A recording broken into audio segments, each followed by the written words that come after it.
اور جب جب آزمایا ابراہیم کو اس کے رب نے جن جن باتوں میں، فَأَتَمَّهُنْ، وہ تمام باتوں میں پورا ہوا۔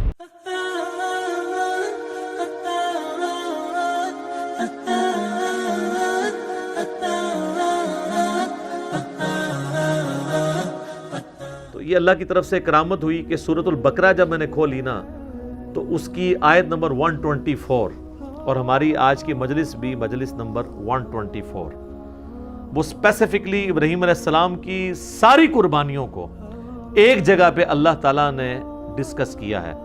سورۃ البقرہ آیت نمبر 124، اعوذ باللہ من الشیطان الرجیم، بسم اللہ الرحمن الرحیم، وَإِذِ ابْتَلَىٰ إِبْرَاهِيمَ رَبُّهُ بِكَلِمَاتٍ فَأَتَمَّهُنْ، اور جب جب آزمایا ابراہیم کو اس کے رب نے جن جن باتوں میں، فَأَتَمَّهُنْ، وہ تمام باتوں میں پورا اترے۔ ابراہیم علیہ السلام کی اللہ تعالیٰ ہمارا جب بھی آزمائش کی گئی وہ آزمائش میں 100/100 نمبر لے کے کامیاب ہوئے۔ قَالَ إِنِّي جَاعِلُكَ لِلنَّاسِ إِمَامًا، یہ اسی آیت میں۔ تو ہم نے بھی پھر کہا کہ ابراہیم ہم تمہیں پوری انسانیت کا امام بنائیں گے۔ قَالَ وَمِن ذُرِّيَّتِي، تو انہوں نے عرض کیا اے اللہ میری اولاد کا کیا بنے گا؟ قَالَ لَا يَنَالُ عَهْدِ الظَّالِمِينَ، اللہ نے فرمایا تمہاری اولاد میں جو ظالم لوگ ہیں نا ان تک میرا یہ وعدہ نہیں پہنچے گا، یعنی اس میں امپلائیڈ ہے کہ جو ظالم نہیں ہوں گے ان تک وعدہ پہنچے گا۔ بنی اسرائیل میں پہنچا ہے، انی فضلتکم علی العالمین، اور اس کے بعد بنو اسماعیل میں ہمارے محبوب صلی اللہ علیہ وآلہ وسلم آئے اور یہ سارا معاملہ آگے سے چلا۔ ہم یہ کہتے ہیں ہم دین ابراہیمی کے اوپر ہیں، نبی علیہ السلام کو جس دین کی پیروی کا حکم دیا گیا وہ دین ابراہیمی ہے۔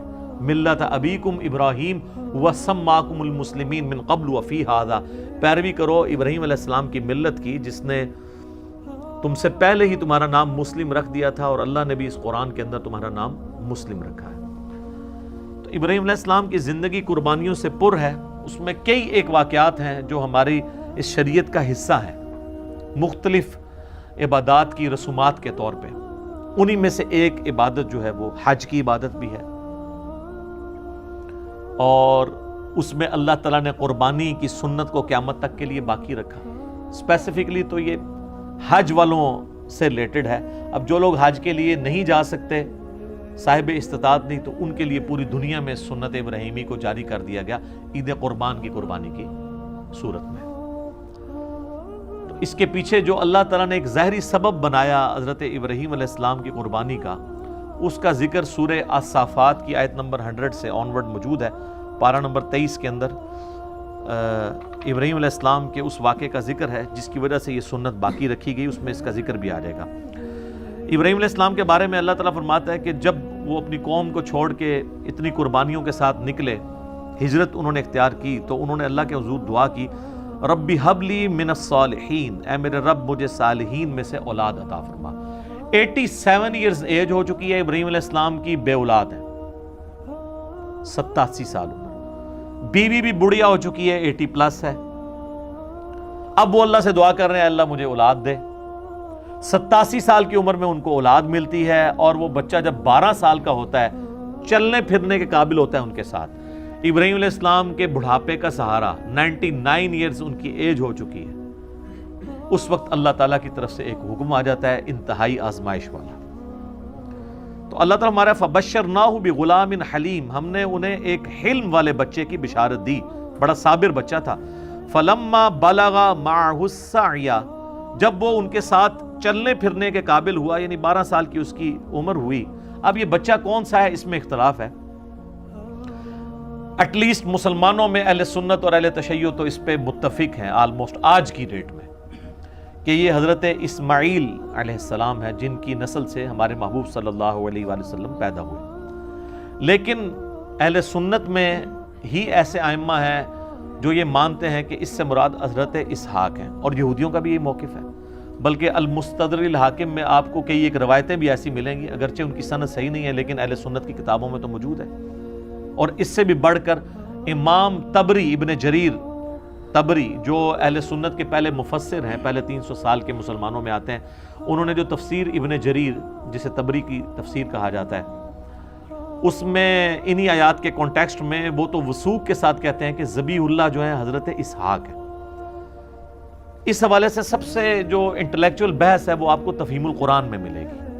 مولانا مودودی نے قرآن حکیم کی آیات سے ڈائریکٹلی تو ظاہر ثابت نہیں ہوتا، انڈائریکٹلی قرائن کے ذریعے ثابت کیا ہے کہ موسٹ پروبیبل ذبیح اللہ جو ہے حضرت اسماعیل علیہ السلام ہے۔ اس کے باوجود ہمارے اسلاف میں بعض لوگ حضرت اسحاق کو ذبیح اللہ مانتے ہیں، جس طرح کہ یہودیوں میں، اس سے کوئی فرق نہیں پڑتا، کیونکہ اس میں اصل میں بتایا جا رہا ہے کہ یہ ابراہیم کی قربانی ہے، چاہے ان کا وہ بیٹا اسحاق تھا اسماعیل تھا، اس سے کوئی فرق نہیں پڑتا، اصل ابراہیم کے لیے امتحان تھا، اسی پہ ایمفسائز کیا گیا۔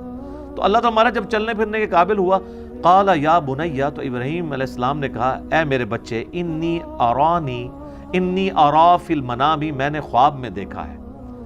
یاد رکھیے گا نبیوں کا خواب وحی الہی ہوتا ہے، بخاری مسلم دونوں میں حدیث ہے کہ نبوت کا 46واں حصہ ہے خواب، انبیاء کے خواب میں شیطانوں کو دخل نہیں ہے۔ انی اذبحک فانظر ماذا ترى، میں یہ دیکھ رہا ہوں کہ میں تمہیں خواب میں نے دیکھا کہ میں تمہیں ذبح کر رہا ہوں، تو بتاؤ تمہاری کیا رائے ہے۔ اب ظاہر ہے وہ بھی نبی کا بچہ تھا، اسے پتا تھا کہ جب نبی کو خواب دکھایا گیا تو اللہ تعالیٰ پریکٹیکلی یہ قربانی چاہ رہا ہے۔ ظاہر ہے کہ اب وہ اس ماں کی اولاد ہے کہ جس کو بیابان میں سورہ ابراہیم میں آتا ہے کہ حضرت ابراہیم علیہ السلام ایک بالکل بیابان جگہ میں مکے کے اندر چھوڑ کے چلے گئے اللہ تعالیٰ کے توکل کے اوپر۔ قال یا ابت افعل، انہوں نے کہا اے میرے ابا جان کر گزریے، ما تؤمر، جس کا اللہ نے آپ کو حکم دیا، ستجدونی انشاءاللہ من الصابرین، انشاءاللہ آپ مجھے صابروں میں پائیں گے، آپ کو جو آپ کے رب کا حکم ہے وہ کر گزرے۔ اللہ اکبر۔ فلما اسلما وتلہ للجبین، جب وہ ان دونوں نے سر تسلیم خم کیا، اچھا اللہ تعالیٰ اب دونوں کا ذکر کر رہا ہے، یعنی حضرت ابراہیم بھی اور ان کا بچہ بھی، اسماعیل ہوں یا اسحاق کوئی بھی، دونوں نے اللہ کے حضور سر تسلیم خم کیا۔ وَتَلَّهُ لِلْجَبِينَ، اور ماتھے کے بل لٹا دیا حضرت ابراہیم نے اپنے بچے کو۔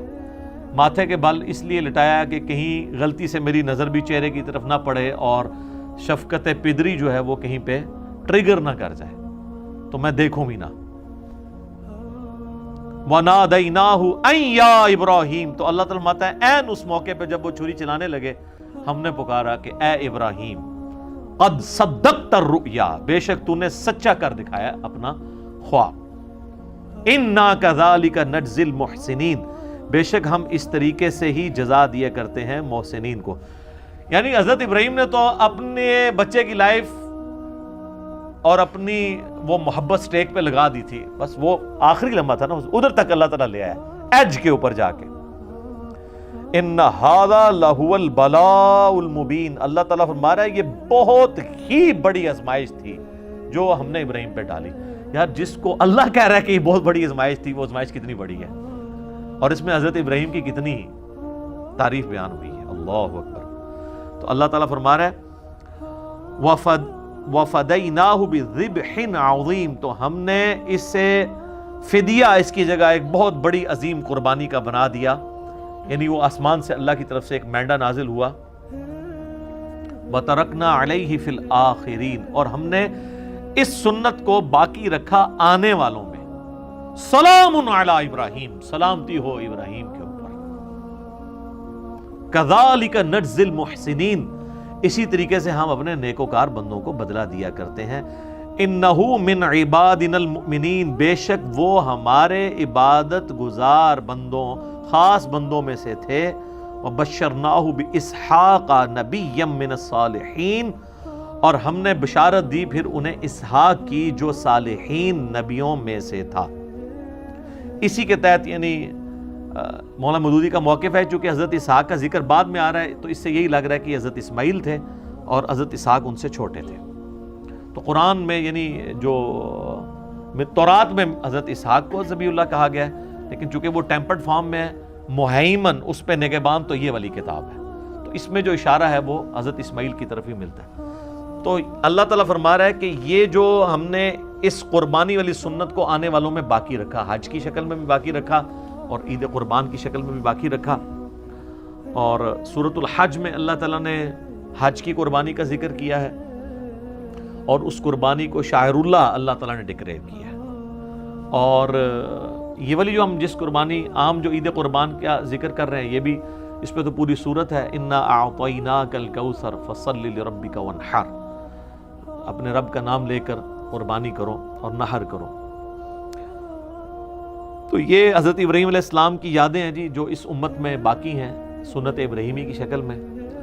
لیکن اس میں اللہ تعالیٰ نے ایک بات کلیئر کٹ فرما دی. سورۃ الحج میں قربانی کا ذکر آیا تو اللہ تعالیٰ نے فرمایا کہ اللہ تعالیٰ کو نہ تو تمہاری ان قربانیوں کا خون پہنچتا ہے نہ ہی ان قربانیوں کا گوشت پہنچتا ہے، بلکہ اللہ تمہارے دلوں کے تقوی کو چیک کرتا ہے. اسی کو سپورٹیو وہ صحیح مسلم کی حدیث ہے کہ اللہ تعالیٰ تمہاری شکلوں اور مال کو نہیں دیکھتا، دلوں اور اعمال کو دیکھتا ہے کہ کس نے اللہ تعالیٰ کے لیے کمٹمنٹ شو کی ہے، اس کا اخلاص اللہ کے لیے کتنا ہے. تو اس حوالے سے ایک آخری بات میں کر دوں پھر انشاءاللہ اگلے سوالات کی طرف چلتے ہیں کہ حضرت ابراہیم علیہ السلام کی شخصیت وہ شخصیت ہے کہ ہمارے نبی کو ان کی پیروی کا حکم دیا گیا قرآن میں کئی جگہ پہ. سورۃ الانعام کے اندر بڑی وہ وجد امیز آیات ہیں اس کے اینڈ پہ، چونکہ سورتوں کا اینڈ بڑا جاندار ہوتا ہے. قل اننی ہدانی ربی الی صراط مستقیم، اے نبی تم فرما دو بے شک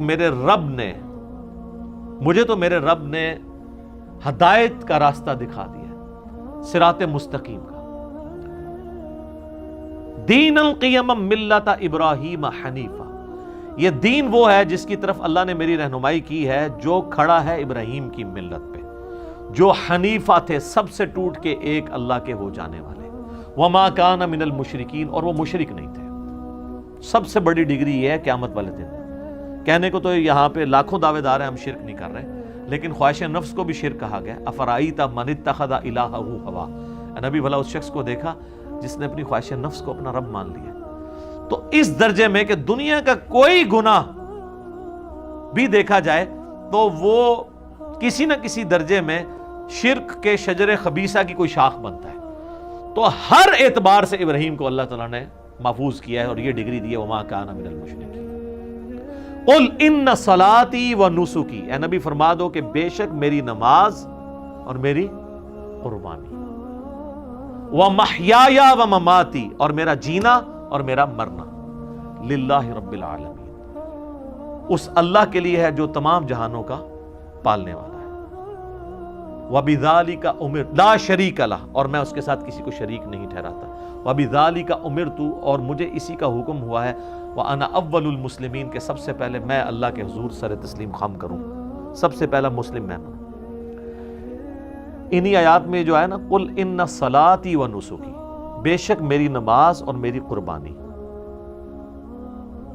ومحیایا و مماتی، اور میری زندگی اور میری موت کس کے لیے؟ اللہ کے لیے. اب آپ ذرا اس کو ریلیشن شپ دیکھیں. قل ان صلاتی و نسکی، میری نماز میری قربانی، ومحیایا و مماتی، میرا جینا اور میرا مرنا اللہ کے لیے. یہ جینے کا تعلق نماز کے ساتھ ہے. زندگی میں آپ نے نماز قائم رکھنی ہے تو آپ زندہ ہیں. جو بخاری مسلم میں حدیث ہے جو اللہ کا ذکر کرتا ہے وہ زندہ ہے، جو نہیں کرتا وہ مردہ ہے. وَأَقِمِ الصَّلَاةَ لِذِكْرِي، میری یاد کے لیے نماز کو قائم رکھنا. حضرت موسیٰ کو نبی علیہ السلام اللہ تعالیٰ نے فرمایا تھا جو سورہ طٰہٰ میں آتا ہے. تو زندگی کیا ہے؟ نماز. ان صلاتی و نسکی، اور دوسری چیز کیا تھی؟ قربانی. تو قربانی کا تعلق کس کے ساتھ ہے؟ موت کے ساتھ. ان صلاتی و نسکی و محیایا و مماتی، نماز کا تعلق حیات کے ساتھ اور قربانی کا تعلق موت کے ساتھ. سر یہ جو آپ جانور قربان کر رہے ہوتے ہیں نا، یہ آپ یہ کہہ رہے ہوتے ہیں کہ میں اس جانور کو قربان کر کے سنت ابراہیمی کی یاد تازہ کر رہا ہوں کہ اوریجنلی تو ہمیں اپنی اولاد کو بھی اگر قربان کرنا پڑے اللہ کے لیے تو ہم کریں گے. یہ جانور تو ایک سمبل کے طور پہ ہے، اور اس سے بھی بڑھ کے اگر ہمیں اپنی بھی جان دینی پڑی، کیونکہ اللہ تو ادھر اپنی جان کی بات کر رہا ہے نا.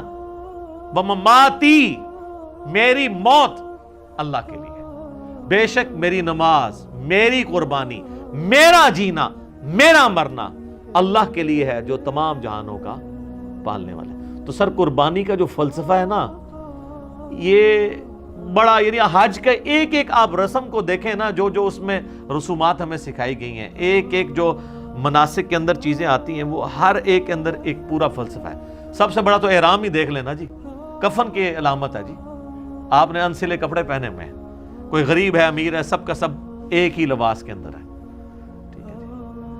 تو یہ تو خیر ایک ڈیٹیل طلب ٹاپک ہے، چونکہ آج ہم قربانی کو ڈسکس کر رہے ہیں، تو یہ اللہ کی طرف سے ایک کرامت ہوئی ہے کہ سورۃ البقرہ کی آیت نمبر 124 کیٹاگوریکلی ابراہیم علیہ السلام کی قربانیوں کو اللہ نے انڈورس کیا ہے۔ اور آپ دیکھیں سورہ نجم میں آئے تو حضرت ابراہیم کے بارے میں وَإِبْرَاهِيمَ الَّذِي وَفَّى، ابراہیم وہ ہے جو وفا کرنے والا ہے اپنے رب کے ساتھ، ابراہیم اللہ کے ساتھ وفا کرنے والا، تو یہ وفا ان کی ہر زندگی کے لمحے میں ہمیں نظر آتی ہے۔